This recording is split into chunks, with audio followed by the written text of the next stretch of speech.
The establishment protected itself, but not the citizens of our country. Donald Trump, who ran on a very anti-establishment platform, Breitbart News. People of the world, thank you.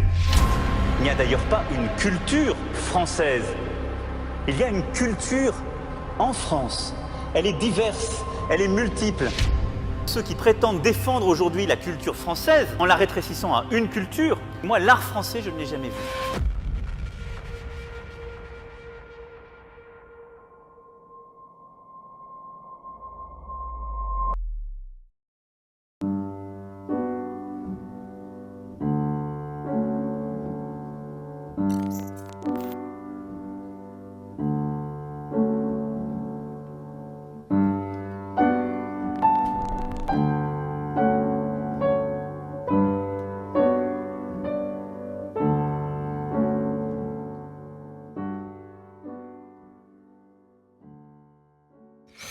Bonsoir ou bonjour à tous. Nous allons parler aujourd'hui d'un sujet dont tout le monde parle et dont on ne parlait pas avant, parfois peu, en tout cas, parfois pas du tout. C'est la question de l'identité. Aujourd'hui, tout le monde parle de l'identité.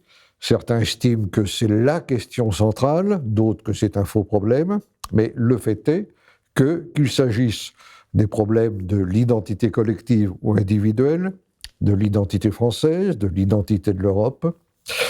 Les débats font rage.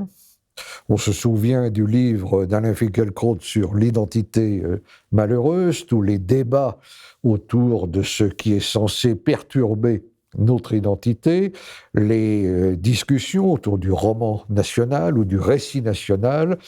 Tout cela fait qu'on est en plein dans cette affaire et comme bien souvent, quand un mot est trop employé, il finit par s'effilocher, par perdre son sens, il devient dans certains cas une sorte de mot fétiche ou de slogan, là on répète l'identité, l'identité, et puis finalement on ne sait plus très bien ce que cela veut dire. Alors, je le disais à l'instant, on n'en parlait pas autrefois, et je crois que c'est une des premières choses qu'il faut observer, c'est-à-dire qu'on ne parle au fond beaucoup de l'identité que lorsque l'identité est perçue comme menacée, ou disparu, ou en train de disparaître. Dans les sociétés un peu traditionnelles, où il y a encore 100 ans, on ne parlait pas d'identité, personne ne se posait cette question-là, les gens savaient très bien ce qu'ils étaient, aussi bien sur le plan individuel que collectif, et quand on regarde même les débats politiques ou publics de l'entre-deux-guerres, ça apparaît très peu. Et puis, on a aujourd'hui une explosion dans un contexte, disons, pour faire court, postmoderne. Alors c'est un débat qui est au fond immense, parce que quand on se penche sur la notion d'identité, moi je l'avais fait il y a quelques années dans un petit livre qui s'intitulait « Nous et les autres », on s'aperçoit que c'est en réalité une notion extraordinairement complexe, compliquée, et c'est d'ailleurs pour cela qu'il y a autant de débats. Alors, pour en parler, sur ce plateau, 3 personnes complètement différentes et qui ont, je crois, des points de vue très différents sur l'identité.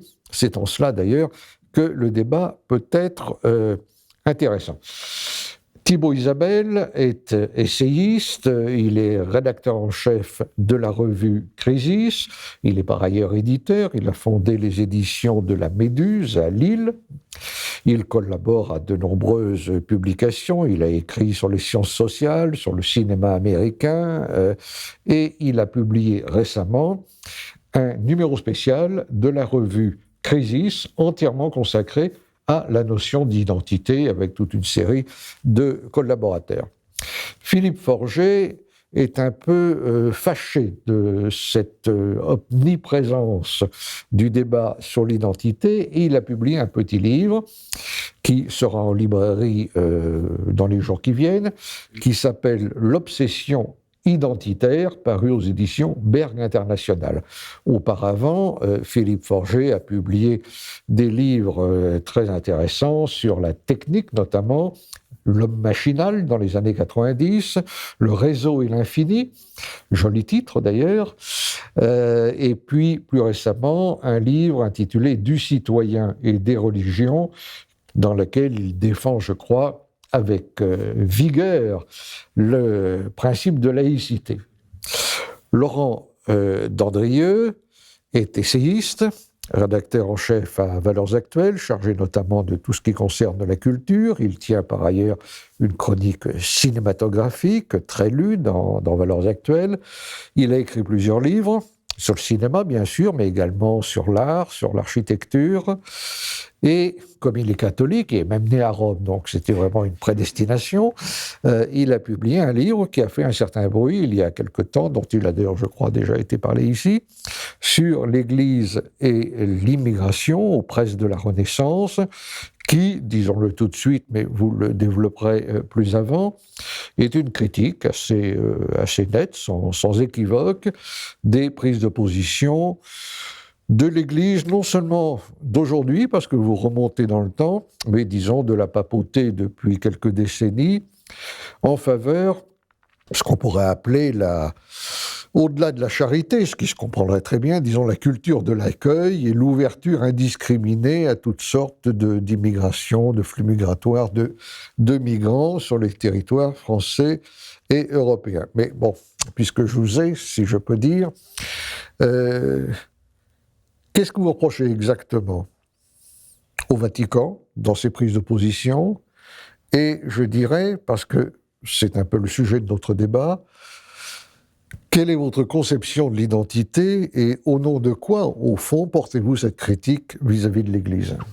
Ce que je reproche aux positions de la hiérarchie ecclésiale sur l'immigration, c'est d'être centré exclusivement sur le point de vue du migrant, d'une part, en ignorant complètement les intérêts des populations des pays d'accueil et notamment des pays européens, et d'autre part, d'avoir une vision en quelque sorte un peu messianique des phénomènes migratoires, c'est-à-dire voir les migrations comme finalement le signe de l'avènement ou de la marche vers une humanité nouvelle, vers l'unité du genre humain, et donc voir les migrations comme non pas résultantes de crises, d'un certain nombre de conflits qui poussent les hommes à être déracinés de leur origine, mais vraiment un phénomène positif en soi qui conduit à cette unité de la famille humaine, ce que le pape Benoît XVI appelait une préfiguration de la cité sans frontières de Dieu. Donc il y a une forme, à travers le regard que porte l'Église sur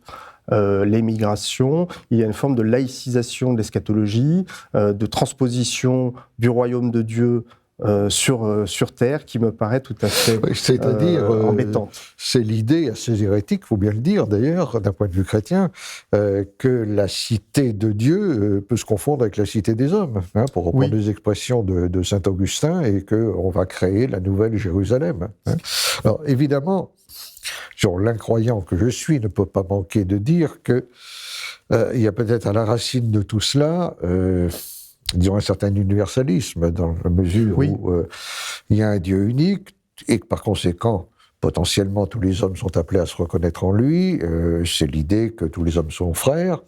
Alors, la notion de fraternité est toujours un peu dangereuse. Quand on lit la Bible, on s'aperçoit que ça commence mal, puisque c'est le meurtre d'Abel par son frère Caïn. Qui fonde la cité, on va dire René Girard. Absolument.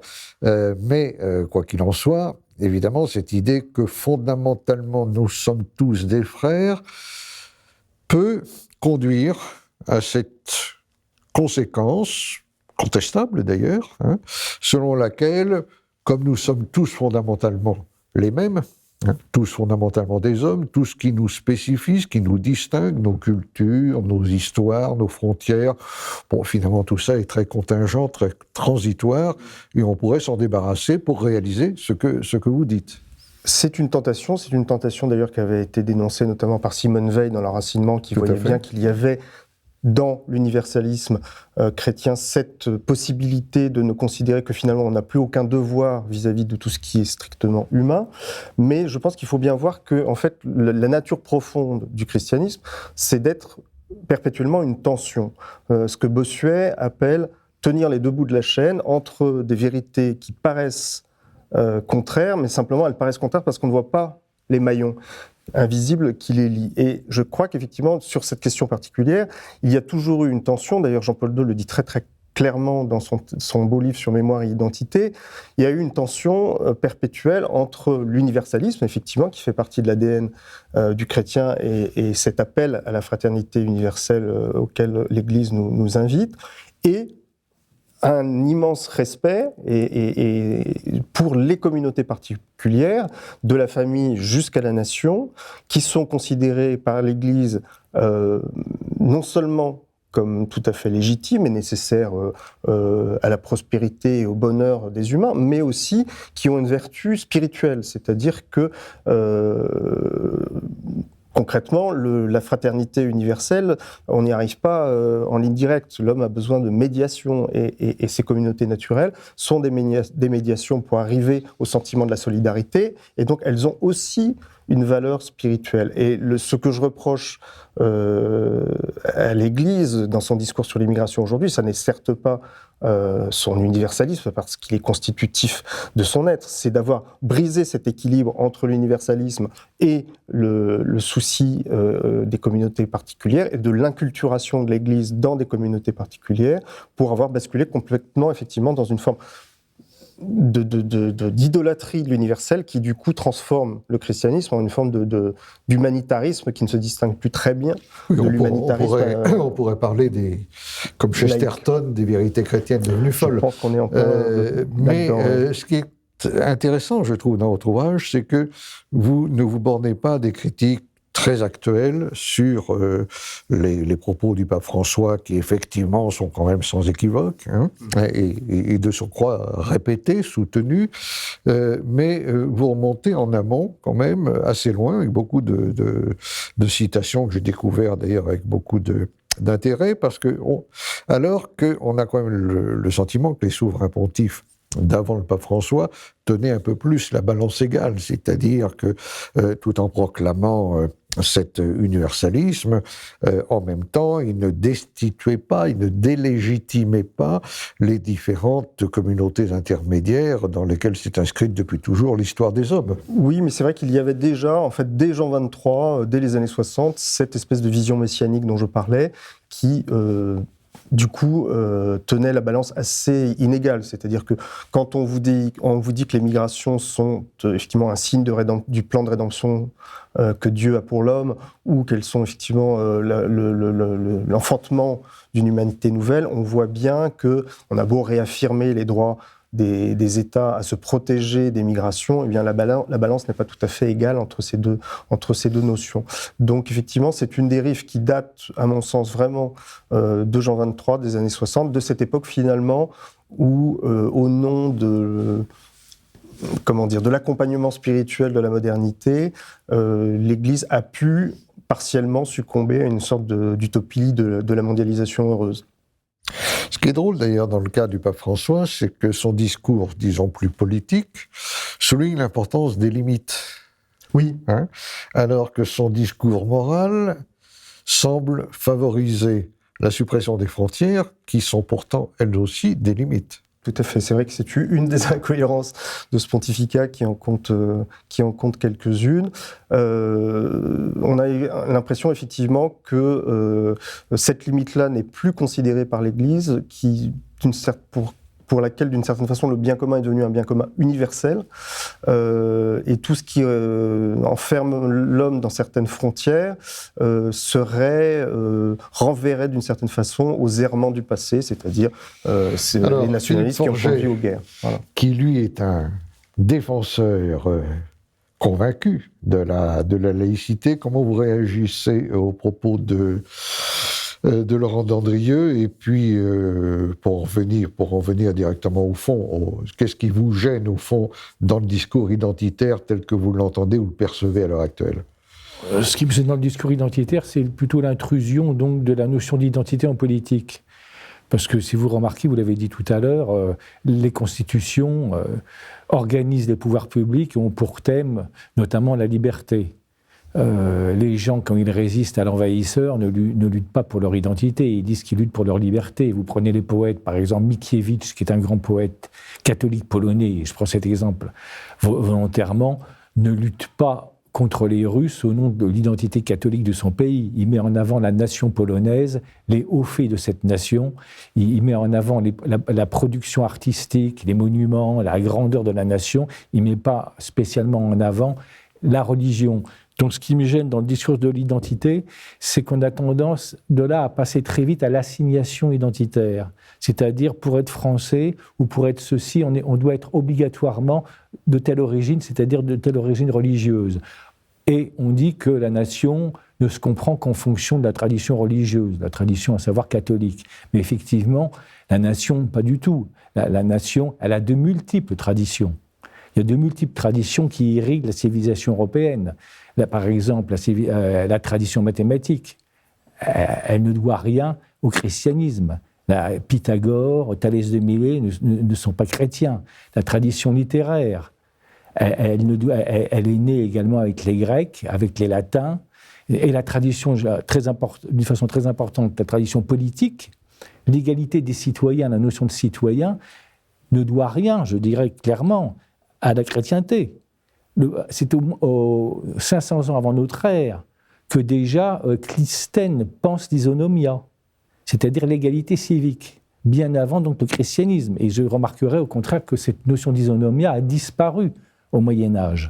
L'espace politique du Moyen-Âge est un espace des familles, c'est un espace de l'autorité et de l'ordre, ce n'est pas un espace de la délibération au Conseil des citoyens, ce n'est pas une délibération sur le forum.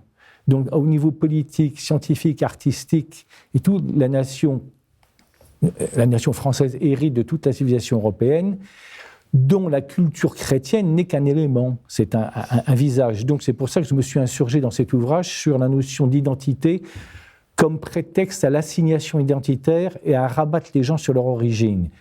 Voilà. Certes, mais ça ne répond pas entièrement à la question. Parce que finalement, vous dites d'une autre manière ce que nous disions tout à l'heure, c'est-à-dire qu'autrefois, on ne parlait pas d'identité alors qu'on en parle aujourd'hui. Comme on n'en parlait pas autrefois, vous dites finalement, ça n'a rien à faire dans le discours politique. Et aujourd'hui, ça a visiblement à faire, parce que tout le monde ne parle que de ça, ou beaucoup de ça. Donc, pourquoi cette intrusion ? À l'époque où les catholiques polonais luttaient contre les Russes, je ne suis pas tout à fait sûr qu'il n'y avait jamais une identité, une notion d'identité catholique et polonaise. C'est comme, dans les œuvres même c'est comme les Autrichiens quand ils luttaient contre les Turcs, qu'il devait bien y avoir aussi une question d'identité. Mais passons. La grande différence, encore une fois, c'est qu'à ces époques-là, l'identité des gens ne faisait pas problème pour eux. Aujourd'hui, on est dans une époque où l'identité fait problème.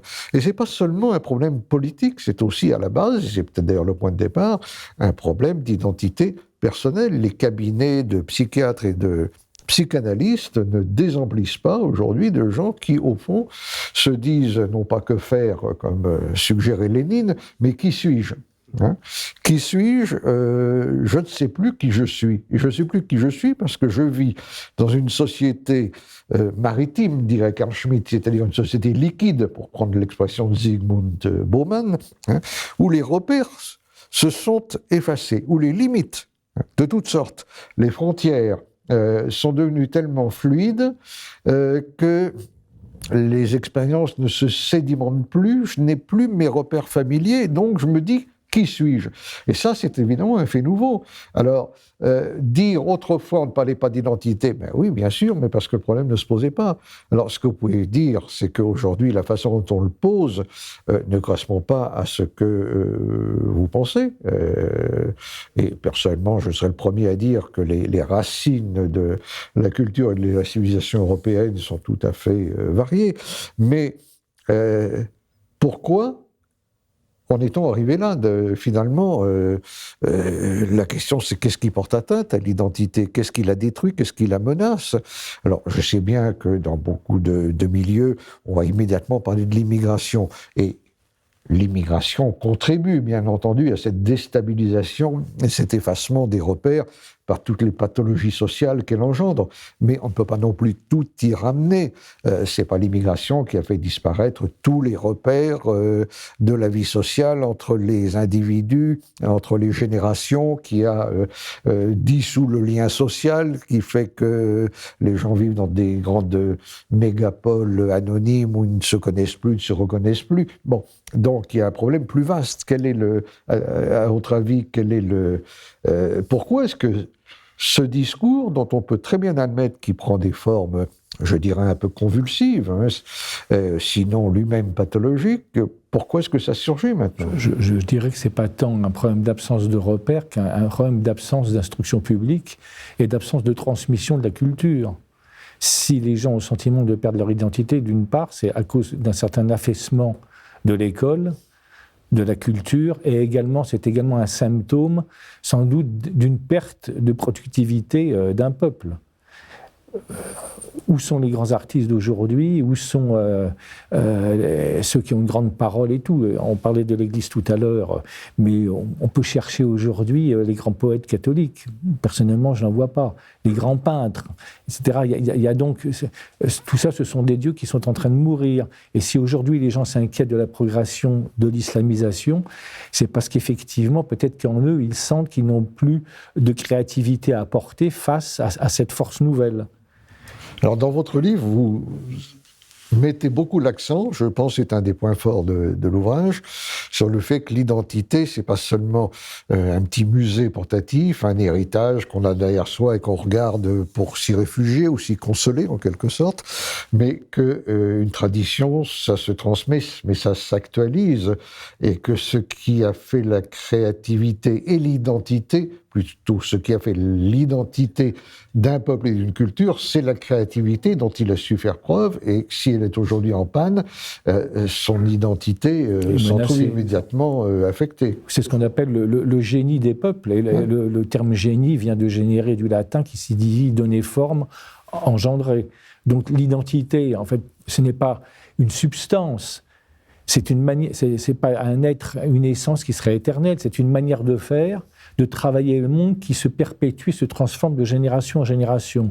À partir du moment où par l'éducation et l'instruction, il n'y a plus cette transmission du savoir, cette transmission de s'inscrire dans un processus de créativité historique, il est évident qu'il y a un sentiment de perte d'identité générale, qui va bien au-delà de la crise de l'Église catholique actuelle, où même l'islam d'ailleurs lui-même est en crise, parce que l'islamisme politique, c'est une idéologie politique, mais quelle est la culture ? Quelle culture engendre-t-il, cet islam triomphant ? Là aussi, quels sont les grands auteurs, les scientifiques ? Enfin, y a-t-il une science religieuse ? C'est autre chose. Mais enfin, quelle est la forme qu'il peut donner à l'être humain, comment les religions font-elles fleurir aujourd'hui l'être humain ? À part le discours de culpabilité, des discours de messianisme, de fusion universelle, on ne voit pas en quoi, justement, une belle forme humaine jaillit de tous ces discours. Au contraire. Donc l'humanisme, en ce sens-là, d'ailleurs, a été terrassé par notre époque, et notamment par le retour du religieux, à mon avis. Moi, je pense que c'est précisément l'inverse. Les belles formes, Laurent Tendrieux, vous qui avez écrit notamment, je crois, sur Fra Angelico. Voilà, je pense que si vous disiez à juste titre tout à l'heure qu'il y avait aussi une crise de l'identité personnelle, c'est-à-dire que la question qui se pose à beaucoup de gens, c'est qui suis-je ? C'est justement parce que la civilisation dans laquelle nous baignons aujourd'hui est une civilisation qui a évacué la question du sens, la question de la métaphysique et la question du religieux qui est très marginalisée aujourd'hui. Je suis d'accord avec ce que vous disiez tout à l'heure, que effectivement l'identité, bien sûr, ne se limite pas aux religieux. Mais quand vous disiez les Polonais se sont battus pas seulement au nom de leur catholicisme, mais aussi au nom de leur littérature, de leurs monuments, c'est aussi de l'identité, ça. C'est ce que j'ai dit, c'est de l'identité, mais c'est pas spécialement de l'identité catholique, non, même s'ils sont catholiques. Mais personne ne dit que l'identité se limite à l'identité catholique. Donc l'identité, elle est présente dans le débat de manière inconsciente depuis longtemps. Pourquoi l'est-elle plus particulièrement aujourd'hui, à mon avis ?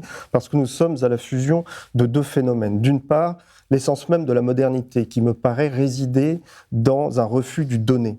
C'est-à-dire la modernité, pour une large part, c'est considérer que ce qui nous est donné, et en fait toutes les limites qui nous sont posées par notre origine, n'ont pas lieu d'être et doivent être remises en question. Et donc, d'une certaine façon, la nature même de la modernité, c'est une rébellion contre les identités reçues, et notamment les identités c'est le propre de la liberté culturelle et nationale. J'ajouterais juste pardon, je termine juste oui. le deuxième phénomène qui, de manière alors là, beaucoup plus récente, vient s'adjoindre à celui-là, c'est effectivement des phénomènes d'immigration de masse extra-européenne qui font que les cultures européennes sont soumises à une pression de population qui ne partage pas ces présupposés, qui n'a pas de précédent dans l'histoire en termes de masse. Donc je pense que la conjonction des deux phénomènes, l'appel d'air créé par la modernité et sa guerre contre les identités et la pression migratoire, tout cela fait qu'effectivement l'identité européenne, les identités européennes sont soumises à une pression tout à fait sans précédent. Alors, quand vous parlez de la modernité comme équivalent au refus du donné, je vois bien ce que vous voulez dire, on pourrait ajouter que la postmodernité, c'est le refus du stable, et y compris de la stabilité de ce qui a remplacé le donné. Ce qui fait qu'on fait un pas de plus, disons, dans le flou et le fluide. C'est la capacité à se réinventer soi-même en permanence. C'est-à-dire dans le liquide. Et finalement, le liquide, c'est aussi ce qui liquide, au sens de la liquidation générale. Mais bon, il faut peut-être maintenant quand même se tourner vers notre troisième invité, Thibaut Isabelle. Ça vous inspire quoi, cette discussion ? En réalité, je comprends les deux points de vue. Parce qu'il est indéniable qu'il y a en France un problème lié aux identités elles-mêmes, c'est-à-dire à l'expression de ces identités, et qu'il y a un malaise qui s'exprime à cet égard au sein de communautés d'ailleurs très différentes en France. Mais dans le même temps, il faut reconnaître aussi qu'il y a un problème dans l'articulation de ces différentes communautés entre elles. Je pense que d'un côté, les passions sont exacerbées précisément aussi parce qu'on n'arrive plus à les modérer à travers le prisme d'une raison politique. Il y a encore en France aujourd'hui une vie politique, mais elle est très déstructurée, et je pense qu'elle est très déstructurée pour une raison simple, c'est parce qu'il n'y a plus de communauté politique. Philippe Forget disait la France, ça n'est pas simplement l'identité chrétienne. C'est vrai, mais d'un autre côté, la France, comme nation, si on la distingue de l'identité chrétienne, c'est aussi une forme d'identité. Et pendant très longtemps, être français pouvait parfaitement se combiner avec le fait d'être chrétien, ou même avec le fait d'être alsacien ou corse. Oui. Ces identités-là parvenaient à s'harmoniser. On peut être alsacien ou corse et chrétien. L'un n'empêche pas. Dans le cadre d'une communauté politique globale. Je crois que c'est ça qui s'est profondément perdu. La vie politique existe encore, mais cette vie confronte des intérêts divergents qui ne parviennent pas à s'harmoniser. Nous n'avons pas un horizon commun qui fasse qu'en effet, nous puissions former une communauté politique. Nous vivons, à l'époque moderne ou postmoderne, si vous voulez, dans des sociétés de plus en plus anonymes. La technologie s'est développée, mais aussi les villes. Les échelles auxquelles nous vivons sont beaucoup plus grandes que par le passé. Il y a encore ne serait-ce qu'une cinquantaine d'années, la vie locale jouait un rôle majeur dans la vie quotidienne des gens. Aujourd'hui, la vie locale n'existe pour ainsi dire plus, on ne connaît plus ses voisins, il n'y a plus de véritable politique locale. Les gens avec qui nous évoluons sont des anonymes. Nous les croisons, mais nous ne les connaissons pas. Et à partir de là, la question de l'identité ne peut que se poser d'une manière traumatisante et même pathologique, parce qu'en vérité, nous ne reconnaissons pas les gens que nous avons en face de nous, eux ne nous reconnaissent pas, et donc l'identité n'est plus une donnée naturelle. Notre identité, mais aussi l'identité des autres. Et dans cet anonymat généralisé, je crois que ne peuvent que proliférer à la fois l'indifférence aux autres et un esprit de calcul qui est déjà hégémonique dans la vie économique, mais qui devient aussi au fond hégémonique dans la vie politique, sauf que quand l'esprit de calcul s'empare de la vie politique, alors il n'y a plus de communauté politique, il n'y a plus que des intérêts politiques, et lorsque la politique est régie par l'intérêt, la nation, mais la communauté sous toutes ses formes, c'est-à-dire aussi les communautés locales, ne peuvent que disparaître progressivement et se désagréger. J'aimerais prendre le problème peut-être par un autre bout. On parlait de la pluralité des sources de l'identité européenne. Bon, c'est un sujet classique. Quand on regarde l'identité individuelle, il est très clair qu'elle n'est pas univoque non plus. Elle se compose de multiples facettes. Nous avons, à titre individuel, une identité nationale, une identité culturelle, une identité religieuse, philosophique. Nous avons une identité sexuelle, une identité professionnelle. Bon, il y a différentes facettes de notre identité. Et à l'intérieur de ces facettes, il y en a que spontanément où nous allons privilégier parce qu'elles nous paraissent plus importantes que d'autres. Et à partir de là, nous allons aussi marquer des préférences. Nous allons être amenés, par exemple, à confronter des éléments hérités de notre identité. On ne choisit pas son lieu de naissance, la langue dans laquelle on est né, etc. Et puis les éléments acquis qui peuvent se révéler tout aussi importants, puisque finalement on peut vivre pour eux, voire mourir pour eux. Je pense aux convictions religieuses, philosophiques ou de toute autre nature. Et ce qui montre cela, c'est le petit jeu des préférences. Je prends le cas, quelqu'un qui est catholique, français, pour qui il est très important d'être français, et pour qui il est évidemment très important d'être catholique, est-ce qu'il va se sentir plus proche d'un non-catholique ou anti-catholique français, ou d'un catholique sénégalais ou des îles Fidji? Vous voyez, là, il y a un problème qui va se poser. Quelle que soit la réponse que l'on donne, la réponse ne va pas au départ de soi. Pour prendre un autre exemple qui vous paraîtra peut-être encore plus caricatural, je suis imaginé, il faut beaucoup d'imagination, une lesbienne trotskiste, n'est-ce pas?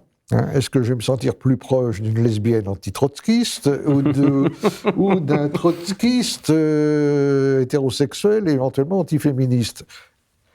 Ça, c'est un peu caricaturer les choses que les présenter comme ça, mais en réalité, ce n'est jamais que présenter de manière un peu schématique quelque chose qui peut parfaitement se présenter. Et qui montre quoi? Qui montre que, selon que je privilégie telle ou telle facette de ma personnalité ou de mon identité, alors cette facette-là va déterminer mes proximités, mes dilections, ou au contraire mes répulsions. Oui, mais est-ce qu'on est obligé de penser ça en termes d'opposition et de choix à effectuer? C'est-à-dire, le premier exemple que vous avez pris, qui est peut-être plus proche de notre vécu, est-ce que je me sens plus proche d'un Sénégalais catholique que d'un Français athée?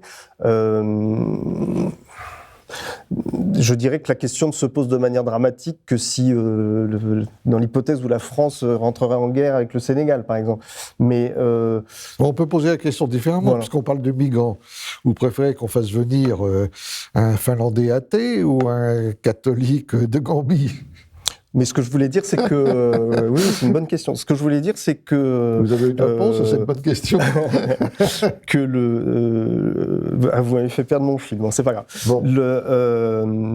Non, ce qui est évident, c'est que la question de l'immigration est embêtante du point de vue de la pression qu'elle fait reposer sur notre identité. Donc, par définition, nous avons intérêt à laisser venir plutôt, si on doit absolument laisser venir des gens, plutôt des gens qui sont proches de notre identité, qu'elle soit culturelle, qu'elle soit religieuse. Voilà, c'est évident que c'est un facteur qui a une importance, à mon avis, absolument cruciale, parce que quelqu'un qui a des points communs avec notre identité, sera infiniment plus facile à intégrer, sera infiniment plus susceptible d'apporter un apport positif. Or, une partie de ma critique du discours de l'Église, c'est que cette question-là, elle refuse de la poser. C'est-à-dire qu'un homme est un homme, un migrant est un migrant, et donc nous devons accueillir tous les migrants, quelle que soit leur origine. Or, il me semble évident que, du point de vue de l'harmonie de la société d'accueil, il y a évidemment des hiérarchies à poser. Certes, mais la question, c'était justement comment on établit cette hiérarchie lorsqu'on fait intervenir des paramètres qui peuvent être amenés à se contredire. Je crois, pour ma part, qu'on ne peut pas décomposer l'identité en sous-identité à un niveau existentiel. Je crois que l'homme est saisi dans un mouvement de vie et un projet et une volonté qui dépasse justement chaque identité qu'il pourrait avoir. Je crois que la vie, c'est le dépassement de soi et c'est le dépassement justement des contradictions et des clivages qui peuvent se produire mais il y a quand même dans une personnalité. Un moteur qui va se révéler plus puissant qu'un autre. Ne serait-ce d'ailleurs, pour prendre l'autre exemple, que la passion de la liberté, finalement, dans l'histoire a été plus dominante, c'est une facette. La facette de mon identité qui me définit comme un homme libre va primer sur les autres. Oui, mais justement, la liberté implique une volonté d'être d'une certaine manière. C'est une puissance d'être, la liberté. Alors que l'assignation identitaire, c'est plutôt une rétraction. Je voudrais également revenir sur la notion de modernité, mais je crois que la modernité, justement, n'a jamais été aussi riche en créativité. La modernité, c'est la volonté de transformer le monde, et critiquer la modernité, c'est donc nier à ce moment-là les découvertes, l'exploration scientifique, la floraison artistique qu'il y a eu notamment au XIXe siècle et tout. Je ne vois pas comment on peut critiquer la modernité en ce sens-là, qui est au contraire une richesse des génies nationaux. S'il n'y avait pas eu la modernité, il n'y aurait jamais eu tous les artistes, tous les penseurs qui sont nés depuis la Renaissance. Donc je pense que là aussi, la modernité, c'est la puissance de transformation des choses, et c'est donc toute la possibilité qu'a l'homme de se dépasser et de parfaire sa propre forme humaine. Mais précisément, on pose la question de l'intégration. Il est certain que des migrants qui ont une culture proche de la terre d'accueil s'intégreront plus facilement, on peut l'imaginer. Mais le problème de l'intégration ne se pose pas seulement du point de vue de ce que sont les migrants. Je pense qu'on a trop tendance à oublier aussi que l'intégration se fait d'autant plus facilement qu'il y a quelqu'un capable d'accueillir. Je dis bien capable d'accueillir, et je dis cela en rebondissant à ce que vous disiez au sujet de la modernité, c'est que précisément dans le monde contemporain, il n'y a plus véritablement de culture française. Je ne parle même pas de culture nationale, je parle aussi de culture régionale, de tous les aspects de la culture en France et en Europe. Il y a une culture qui est beaucoup plus faible que par le passé, et pour intégrer des populations, encore faut-il avoir quelque chose à leur proposer. Nous vivons dans des sociétés où en réalité, même les gens du cru, si l'on peut dire, n'ont plus réellement de culture commune autour de laquelle se reconnaître. Je dirais qu'ils n'ont plus d'ambition également. C'est l'ambition commune qui permet d'intégrer et d'assimiler des étrangers. C'est vrai. Quand on est dans la culpabilité de soi, on peut intégrer personne. Pour ma part, je ne parle même pas d'assimilation. Une simple intégration me conviendrait parfaitement, parce qu'au fond, une culture commune ne nécessite pas que tout le monde se sente parfaitement identique. Il suffit d'avoir un horizon commun. Mais cet horizon commun, nous ne l'avons plus.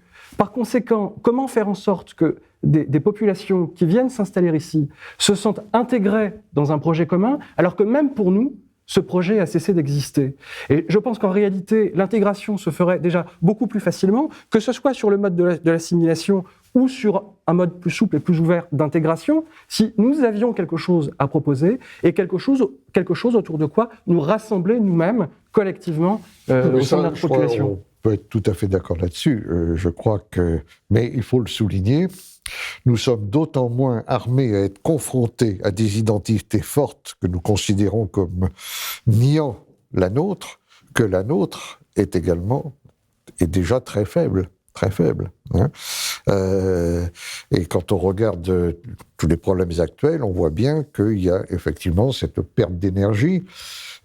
Alors, on se rabat sur la question qui est français. Bon, ce qui est une question assez facile parce que là, on est dans un domaine légal et administratif. Mais la vraie question, au fond, c'est qu'est-ce qui est français ? Qu'est-ce que ça veut dire être français ? Dans le raisonnement de Philippe Forget, je sens, il me dira si je me trompe, l'influence peut-être de l'approche qu'avait fait Paul Ricoeur de la question de l'identité, et je pense en particulier à cette distinction de ce qu'il appelait l'identité idem et l'identité ipse. Je trouve que c'est une distinction très intéressante. L'identité idem, c'est la permanence qui ne change pas. Hein. Et puis l'identité ipse, c'est ce qui change, mais qui reste soi-même en changeant. Et selon que l'on prend l'un ou l'autre, on peut avoir deux définitions tout à fait différentes de l'identité. La première, à laquelle peut-être spontanément, parce que elle répond à quelque chose intuitivement, l'identité, c'est ce qui ne change pas. Hein. C'est l'élément de permanence. Hein. Et puis l'autre approche, qui est peut-être un peu plus subtile, mais très intéressante aussi, c'est là, ce n'est plus du tout ce qui ne change pas, c'est ce qui me permet de changer tout le temps en restant moi-même, en étant le même. Hein. De même que, d'un point de vue simplement physiologique, toutes les cellules qui composent notre corps ont été renouvelées plusieurs fois depuis notre naissance, et pourtant c'est toujours nous qui sommes là. C'est la même chose. Je me trompe à propos de Ricoeur, Philippe Forget ? Non, effectivement, j'ai repris un peu ces deux pôles que sont l'identité idem et l'identité ipse. notamment l'identité ipsée permettant par la narration de soi d'intégrer et de comprendre les changements physiques de soi-même ou d'un peuple. Mais j'ai estimé quand même que Ricoeur est resté trop cartésien en ayant deux pôles séparés de la personnalité, parce qu'on parle d'identité, mais on pourrait aussi bien et peut-être mieux parler de personnalité. Or, une personnalité, comme je l'ai dit, c'est lié aussi à sa puissance de création. Donc, comme nous changeons physiologiquement, mais aussi mentalement, je crois qu'à la source de ça, il faut développer une philosophie de la vie et de la puissance du vivre et de la créativité, qui permet de comprendre comment le corps physique d'un peuple, mais aussi sa mentalité jouent l'un sur l'autre et permettent justement à chaque fois de faire un nouveau monde. Et je voudrais dire aussi, souligner un paradoxe tout à l'heure. Vous avez dit qu'on avait affaire à des identités fortes et les Français avaient le sentiment d'être menacés par des identités fortes, à savoir éventuellement l'identité islamiste. Mais je trouve justement qu'il y a un grand paradoxe. C'est que cette identité islamiste, elle est d'une pauvreté culturelle énorme. Oui, c'est ça dans le sens de violente, c'est ce que je voulais dire. Dans le sens de l'affirmation. Je ne parlais pas de la richesse de son contenu, je parlais du caractère violent de son affirmation. Le problème, c'est que, justement, nous avons une identité, une personnalité nationale qui se sent faible face à une force brute, mais qui en fait n'a aucune richesse culturelle. Donc, oui, mais c'est ça, je veux dire, lorsque face aux attentats, le réflexe bisounours consiste à allumer des bougies et à dire « ils ne nous auront pas, on va continuer à lever le bras à la terrasse des cafés », ils préfèrent lever le bras plutôt que de relever la tête, n'est-ce pas ? Mais c'est vrai qu'une partie de la question de l'identité, c'est la perception que l'on a soi-même de cette identité. Et on voit bien qu'effectivement, indépendamment de la valeur intrinsèque de la culture musulmane, le monde musulman a une perception très forte et très conquérante de sa propre identité, tandis que nous sommes dans une phase en Occident, d'une phase d'autodépréciation et de haine de soi qui rend la confrontation effectivement assez problématique. Je voudrais rebondir sur ce que vous disiez tout à l'heure, sur le fait que effectivement pour intégrer, il fallait avoir une identité forte, et je pense que c'est aussi une manière de répondre à ce que vous disiez tout à l'heure, Alain de Benoît, sur la contradiction qui pourrait exister entre le fait de la part catholique de mon identité et la part française. Je pense que cette contradiction ne peut exister qu'à partir du moment où l'une de ces deux parts serait devenue faible. C'est-à-dire que dans la vision catholique traditionnelle, je suis d'autant plus catholique que je suis d'autant plus patriote français, car le catholicisme exige de moi un amour préférentiel pour ma patrie. Et donc je pense que dans cette vision-là, où les identités sont fortes et clairement assumées, les deux n'entrent pas en contradiction, ils se complètent et ils se renforcent mutuellement, en fait. Peut-être, mais c'est l'objet même de votre livre de constater que cette non-contradiction parce que nous sommes dans une période de crise du catholicisme affirmée par le magistère récent. dans les périodes quand il y a un récentes. conflit entre les intérêts politiques du Vatican et les intérêts de la République française, que fait le catholique ? Je veux dire, c'est toute la dénonciation par les républicains de l'ultramontanisme. Alors, dire que par essence, un catholique est forcément favorable à la nation française, c'est quand même problématique. Ça peut le cas s'est posé de manière claire et nette pour la dernière fois, de manière forte au moment du ralliement. Et effectivement, beaucoup de monarchistes français ont considéré que le Vatican, en prenant cette position-là, demandait aux catholiques de rejoindre la République, eh bien, sortait de son rôle et sortait de son propre intérêt. Donc, sont entrés en rébellion. Ça me paraissait assez légitime. Tout cela, en même temps, a donné lieu à d'immenses discussions, d'ailleurs, comme toutes les discussions sur la double allégeance qui peuvent nous emmener. Mais de toute façon, il ne faut jamais perdre de vue que la vie est une tension, qu'il n'y a pas de position a priori qui vous évite des conflits. Ça n'existe pas. Alors, pour revenir d'un mot à Ricoeur, d'ailleurs, Ricoeur insiste beaucoup, et vous le dites également, sur le caractère narratif de l'identité. Quand on prend conscience ou qu'on affirme une identité, on se raconte à soi-même une histoire, on la raconte aux autres dans le meilleur sens du mot, raconter les histoires. Ça n'a rien, évidemment, de péjoratif.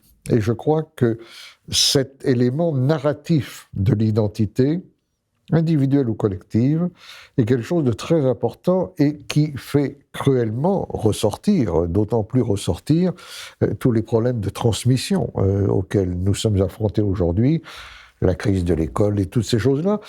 Mais en sachant aussi qu'on ne peut pas se borner à la pure et simple déploration, l'école fait plus son rôle, etc. Il y a aussi une question plus grave, pourquoi est-ce qu'on n'arrive plus à transmettre, hein? Les outils de la transmission font défaut, mais au fond, qu'est-ce que nous voulons transmettre?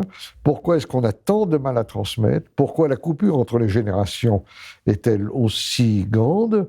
L'un des effets de cette coupure, ça c'est trait à la vie moderne, étant que l'expérience vécue des plus vieilles générations n'est plus utilisable par les plus jeunes, parce que cette expérience était acquise dans un monde qui a totalement changé. Ça, c'est vraiment typique de la société liquide.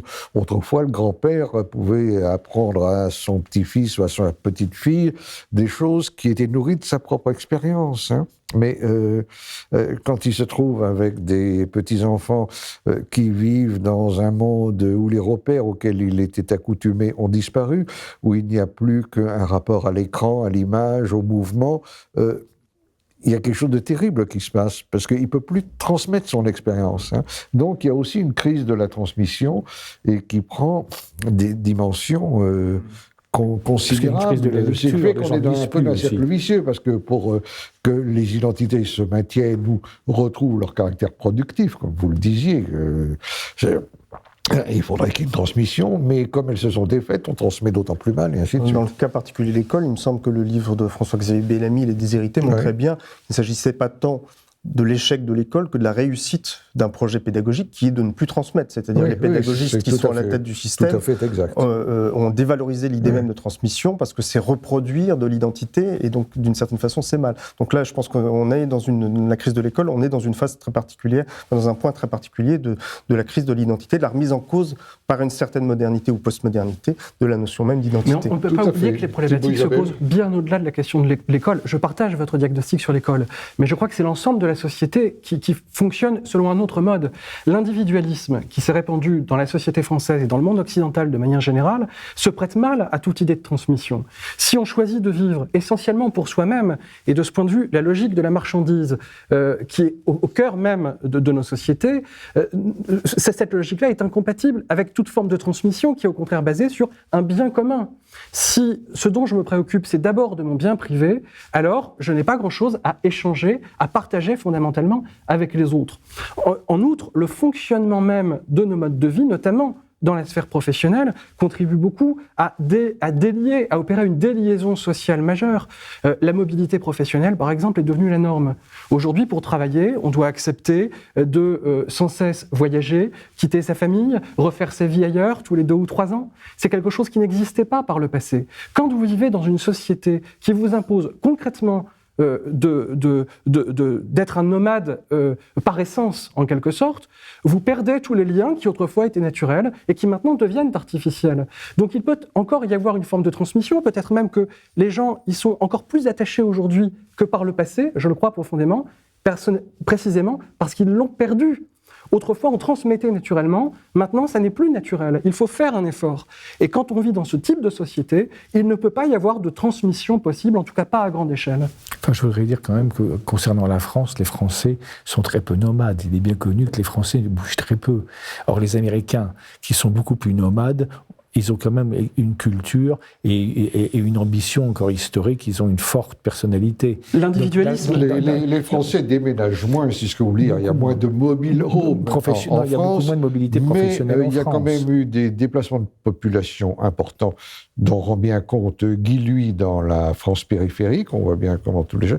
Et puis, lorsque Thibault Isabelle parle de comportement nomade, je pense qu'il est aussi un peu dans la métaphore pour parler de...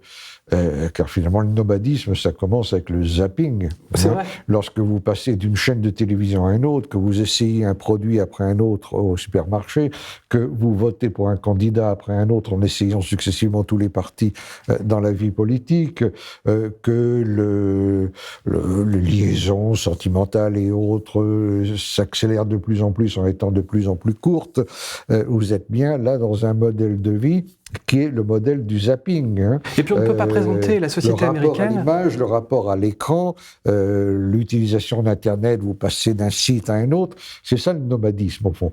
Hein. Et c'est en cela qu'on est vraiment dans cette société liquide qui anéantit tout ce qui est durable, reproductible, stable, solide, et qui substitue à tout cela du flou, du transitoire. La société américaine n'est quand même pas un modèle de vie communautaire. C'est un modèle, mais enfin, Et en elle est outre, connue pour avoir quand même une assez grande personnalité. il faut Pourtant, elle est très établir nomade. une distinction entre la réalité de la vie communautaire et l'affirmation de soi identitaire.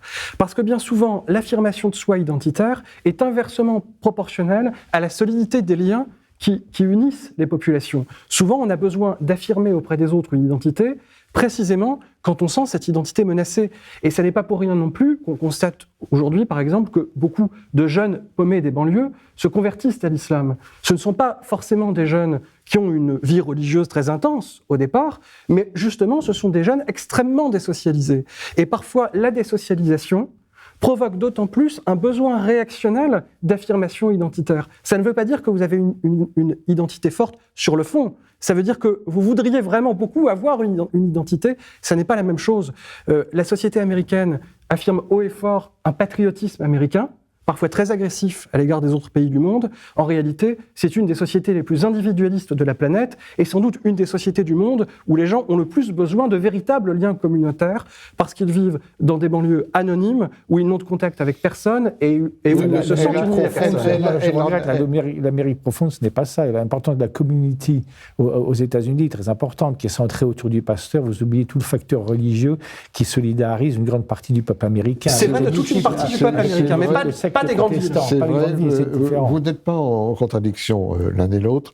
C'est vrai que la community, est très important dans la vie américaine, mais ce n'est pas vécu comme nous l'avons vécu en Europe. Ce sont des communautés qui tournent énormément en raison même de la mobilité dont vous parliez. À chaque fois, ils se retrouvent. Vous y intégrez très vite, on vous appelle immédiatement par votre prénom, mais 2 ans après, ce sont des gens que vous ne reverrez sans doute plus. Donc c'est tout à fait différent. Et cet individualisme, oui, il appelle, on le voit bien dans le cinéma américain, un patriotisme glorifié et glorificateur, qui surprend toujours les Français quand on voit tous ces films américains qui se terminent par des maxillaires en béton, les yeux sur le drapeau américain, l'hymne américain, le drapeau, la main sur le cœur, le drapeau plié, etc. On dit, mais on ne verra jamais ça en France, ce qui est vrai, mais il y a aussi, il faut bien le dire, une identité à laquelle on tient parce que on la vit sur le mode du souvenir ou du fantasme ou du refuge. Hein, c'est encore autre chose. Mais bon, nous n'aurons pas épuisé le sujet. J'espère simplement que nous n'aurons pas épuisé non plus les spectateurs, ni que nous ne les aurons pas déçus en essayant de traiter un peu sur le fond un problème qui est au fond faussement simple. Hein. Et on voit l'équivoque, je dirais, dans l'intitulé même du sujet, parce que l'identité, c'est à la fois ce qui nous rend différents, nous avons notre identité, elle n'appartient qu'à nous, c'est nous. Donc ça nous rend différents, mais identité, c'est aussi ce qui nous rend identiques à d'autres, d'où ce fameux problème de la proximité, hein, à qui est-ce qu'on s'identifie, de qui on se sent le plus proche, hein, et identité, identique, identité veut... Le paradoxe formidable de l'identité, c'est qu'elle veut dire à la fois identique et différent. C'est tout le fond du sujet. Merci à chacun d'entre vous. Merci à vous.